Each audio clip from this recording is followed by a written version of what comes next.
আজকে হচ্ছে দুটো ভাইয়ের জন্মদিন, এক হচ্ছে প্রীতম ভাই আর বিকি ভাই, দুজনে একই ডেটে জন্মেছিল।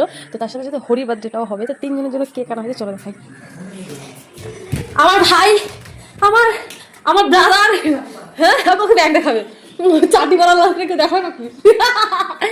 তো তিনটে বার্থডে কেক আনা হয়েছে, সারাক্ষণ থেকে না তোমাকে আমার সামনে এনে দেবো। কেকগুলো দেখাচ্ছি। এই হচ্ছে, এটা হচ্ছে বিকি ভাই, এটা কোনটা, এটা হচ্ছে প্রীতম ভাই, আর এটা হচ্ছে হরি ভাই। হরি ভাইয়ের বার্থডে গত 1-2 মাস আগে চলে গেছে না, আর আগের মাসে চলে গেছে। আর বিকি আর প্রীতমের আজকে বার্থডে। তিনটে কেক আজকে একই দিনে কাটা হবে। তিনটে কেক আজকে মুখে মাখবে নাকি গায়ে মাখবে নাকি খাবে, রাত্রেবেলায় দেখাবো। চলো। আজকে আমার বুনু লাল লাল ঝাল ঝাল কষা কষা মাংস রান্না করেছে, দেখেই লোভ লাগছে। মানে আমি ব্যাগ নিয়ে নিছি যে ব্যাগে ভরে আমি খাবার নিয়ে পালাই যাবো। এই যে আমার বুনু, মাংসটা কি করে রান্না করলি বুনু? দেখতেই খুবই সুন্দর হয়েছে, খেতে জানি না কিরম কিরম হবে জানো। তো দিদি আজকে মাংস গন্ধ গন্ধ করে দিচ্ছে ঘর পুরো।